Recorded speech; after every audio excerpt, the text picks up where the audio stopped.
آج ہم نے 2 منصوبوں کا سنگ بنیاد رکھا۔ جو منصوبہ 6 ماہ میں مکمل ہونا تھا وہ ہم نے 3 ماہ میں مکمل کر دیا۔ وزیر اعظم شہباز شریف کا تقریب سے خطاب، کہا کہ ایس سی او کانفرنس کے کامیاب انعقاد کے لیے بہترین کام کیا گیا۔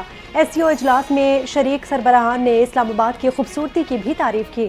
انتظامیہ کو ہدایت کی ہے کہ اسلام آباد کی خوبصورتی میں مزید اضافہ کریں۔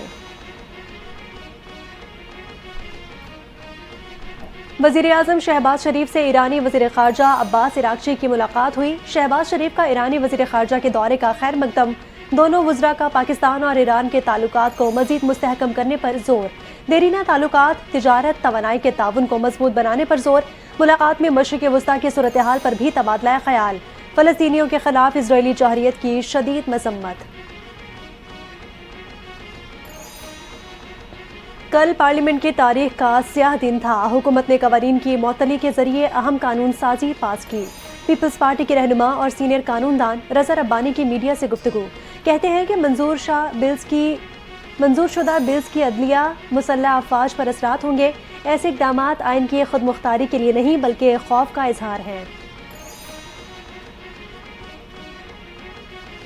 قومی اسمبلی کی قائمہ کمیٹی کا اجلاس۔ تحریک انصاف کے صاحبزادہ حامد رضا قومی اسمبلی کی انسانی حقوق کمیٹی اور ملک عامر ڈوگر کو قائمہ کمیٹی برائے مذہبی امور کا متفقہ طور پر چیئرمین منتخب کر دیا گیا۔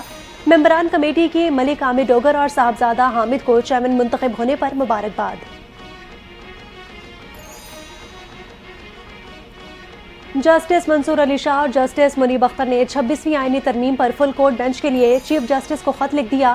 دونوں سینئر ججز کا اسی ہفتے 26ویں ترمیم کا کیس فل کورٹ میں لگانے کا مطالبہ۔ خط میں کہا گیا کہ 4 نومبر کو آئینی ترمیم کے خلاف درخواستوں کی سماعت مقرر کرنے کا حکم دیا۔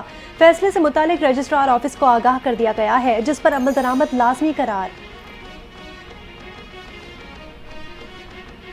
سروسز چیفز کی مدت بڑھانے سروسز کا اندرونی معاملہ ہے، قانون سازی کا ایک طریقہ ہوتا ہے۔ پی ٹی آئی رہنما سلمان اکرم راجہ کا لاہور میں پریس کانفرنس سے خطاب، کہا کہ حکومت اپنی مرضی سے اور مقتدرہ کی خواہش پر جج لگائے گی۔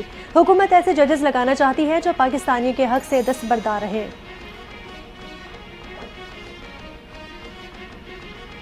میڈیا کی آزادی جمہوریت کا بنیادی جزو ہے۔ میڈیا ہاؤسز اور صحافیوں کے بلا خوف و خطر آزادی سے کام کرنے والے ماحول کی فراہمی کے لیے سندھ حکومت پرعزم ہے۔